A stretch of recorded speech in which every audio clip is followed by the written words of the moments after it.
I want to say Shalom. I want to give our praises to Yahweh, Ba'ashem, Yahweh Shah. Double honors to the elders and apostles of GMS. Salutation to all you Akim pushing his word without truth and sincerity on the four corners of the earth. I'm just going to a quick lesson, man. Try to expound on some things, man, because brothers is out of hand, man. We're saying that Esau is going to be saved and the other nations won't be destroyed. All right, because they have a lack of understanding of the scriptures, man. All right, so I'm gonna go to the scriptures that some brothers use to justify the Gentiles receiving salvation. All right, but when really when it's talking about the Gentiles, it's talking about you Israelite foreigners, man. This is Isaiah 49:6. It says, and he said, "It is a light thing that thou shouldest be my servant, to rise up the tribes of Jacob, and to restore the preserved of Israel. I will also give thee for a light to the Gentiles, that thou mayest be my salvation unto the end of the earth." Okay, so that's where a lot of brothers get confused where it comes to the Gentiles. They say, "Yo, well, see, the Gentiles is going to receive salvation too. They're not going to be put in slavery. They're not going to be destroyed." All right, that's because you don't know the history of Israel being scattered into the other nations and taking on the customs of the heathens. All right, so I'm gonna try to make this quick, man. This is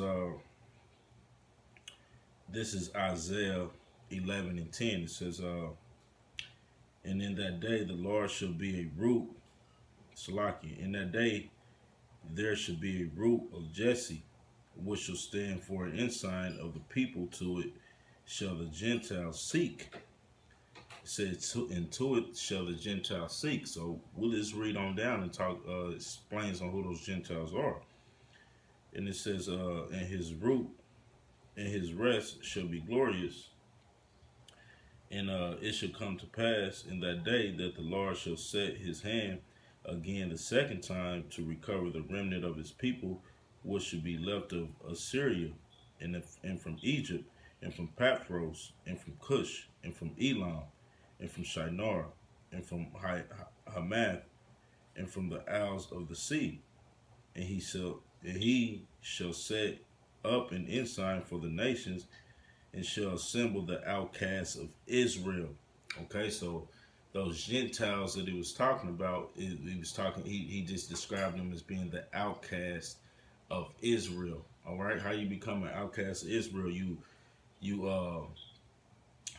quit doing the holy customs that we do, man, and you lose sight of who you are, man, because you put among these other heathen nations.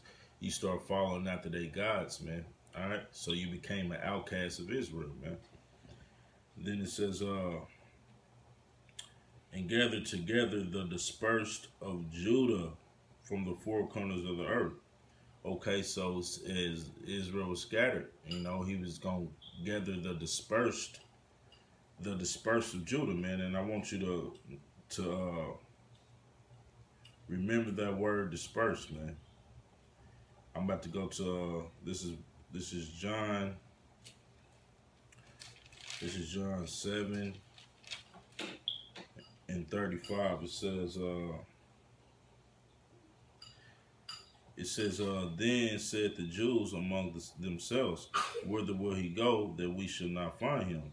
Will he go unto the dispersed?" Okay, there goes that word dispersed again. It says, "Will he go to the dispersed among the Gentiles?" So it lets you know that Israel was dispersed amongst the Gentiles.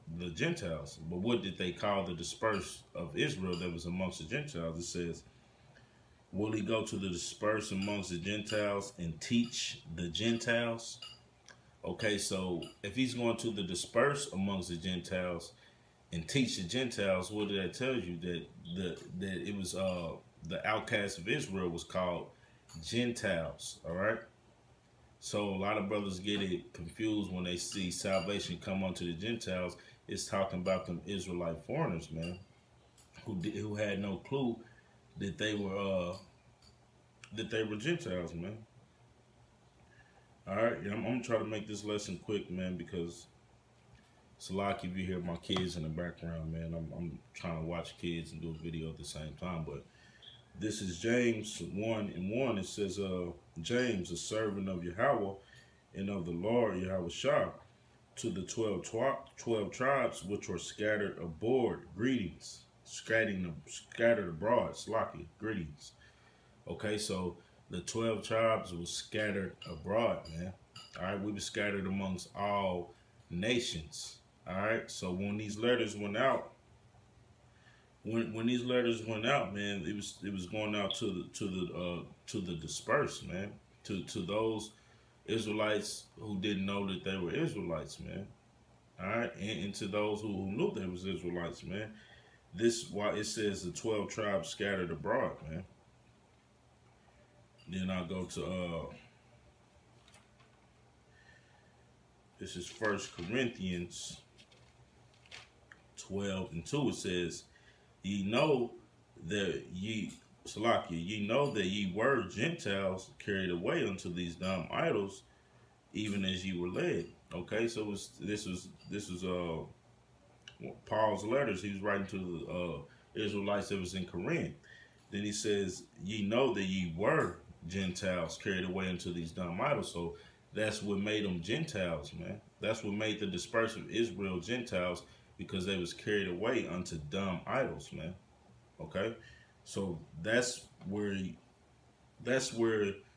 the confusion comes in at, you know, for some of you brothers, man, who's teaching that the Gentiles is going to be saved too, when completely the Lord said he's going to do away with them, man. All right, he said he's going to destroy he's the destroyer of the Gentiles. All right, so hey, that's you know, expounding up on a little bit upon, well, just some clarity on Gentiles. Salvation has come unto the Gentiles, man. You brothers got to know. You got to know the story, man. A reason why our people were called Gentiles, man. All right, until you know that, you really, you know, you have a lack of understanding. All right, because of all nations mix themselves with the holy seed of the Lord, man. So now it's gonna be confusion of face, man. It's gonna be Gentiles that's come from all nations. All right. This explains a little bit how our seed got mixed with their seed. It says, the nation of Israel, the princes, the priests, and Levites have not put away from them the strange people of the land, nor the pollution of the Gentiles, to wit of the Canaanites, Hittites, Perizzites, Jebusites, and the Moabites, Egyptians, and Edomites. For both they and their sons have merged with their daughters, and the holy seed is mixed with the strange people of the land. And from the beginning of this matter, the rulers. All right, go sit down before I whoop your butt, man. And it says, in the mix with the strange people of the land. And from the beginning of this matter, the rulers and the great men have been partakers of iniquity. Okay, so that lets you know the holy seed was mixed with all these other heathen nations, man. Okay, so that's that great multitude, man, that Revelation is talking about, when it all said different people, kindreds, and tongues, man. You know, but what they was all Israelites. Okay, because the holy seed, it tells you that in matter of fact, I'll get it. It tells you that, man, in it's Matthew's. All right, because the holy seed was mixed among all these heathen nations, man, because we were scattered among all nations, man. All right, and the holy seed was mixed with the seed of you heathens. All right, this is tells you that in the parable of the wheat and the tares. I'm gonna just run through it real quick. It says, another parable put he forth unto them, saying, the kingdom of heaven is like unto a man would sow of good seed in the field, but while he slept, his enemy came and sowed tares. Be quiet. His enemy came and sowed tares among the wheat and went his way. But when the blade was sprung up, he brought forth fruit. Then appeared the tares also. So the servant of the householder came and said unto him, Sir, didst not thou sow good seed in thy field? From whence then hath it tares? And it says, He said unto them, An enemy have done this. The servant said unto him, Wilt thou then that we go and gather them? But he said, Nay, lest while ye gather up the tares, ye root up also the wheat with them. Let both grow together unto the harvest, and in the time of the harvest I will say to the reaper, gather ye together first the tares, and bend them in bundles to burn them, but gather the wheat unto my barn. Okay, so that proves that salvation is only for the Israelites, man. All right, so because if it was any seed mixed with any tares mixed with the wheat, the Lord is gonna gather them together and throw them in the fire to burn them, man. All right, and He's gonna gather the wheat to His barn. That barn is the kingdom of heaven, man. All right, salvation. So it's that let you know that it's only one seed, and it's only one people receiving salvation, man, and another people receiving a judgment, man. All right, that so people understand just by reading little scriptures and passages like that, man, like the wheat and the tares, the parable about the wheat and the tares. It basically sums up that whole misunderstanding that people have of the Gentiles coming into the fold, man. It's talking about the disperse of Israel, Israelite foreigners, man.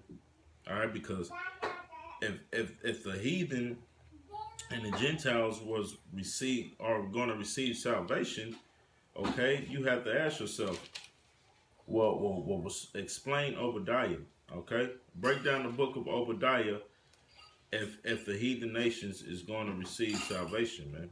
Because I'll just skim through it, man, real quick. This is Obadiah 1 and 10. It says, for the violence against thy brother Jacob, shame shall cover thee, and thou shalt be cut off forever. This is the reasons for the judgment of Edom. Okay, I'll read it again. It says, for thy violence against thy brother Jacob, shame shall cover thee, and thou shalt be cut off forever. So if they're gonna receive salvation at the same time, the Lord is not the author of confusion, man. It says their seed should be cut off forever. So how can they receive salvation? All right. I'll jump to 18. This is Obadiah 1 and 18. It says, and the house of Jacob shall be a fire, and the house of Joseph a flame, and the house of Esau for stubble, and they shall kindle in them and devour them, and there shall not be any remaining of the house of Esau, for the Lord hath spoken it. Okay, so the Lord has spoken it, man. It's not going to be any remaining of the house of Esau. So whatever philosophies that you people is coming up with, of reasons why Esau can be saved, man, is madness, man. You clearly not reading to the scriptures and getting the understanding that that's here in the scriptures, man. Because it says Esau is going to be cut off forever. All right? Thus saith the Lord, man. So who are you, man? The Lord said that Esau is going to be cut off forever. So who are you the people to say Esau is going to receive salvation, man? Because you don't understand the mystery of the Gentiles, man. All right? We know that the Gentiles, some of the dispersed of Israel was called Gentiles, man. So that's what the Lord is talking about when he's talking about salvation come unto the Gentiles, man. All right, so a lot of you brothers, man, you still got time to get it right, you know, to repent and get it right. Just try to open up your understanding and pray about it. You know, the Most High, he revealed things to you, man. With that, let me give our praises to Yahweh, Ba'ashem Yahweh Shah. Double honors to elders and apostles of great millstone. And salutation to all you Akim pushing this word without truth and sincerity. Shalom.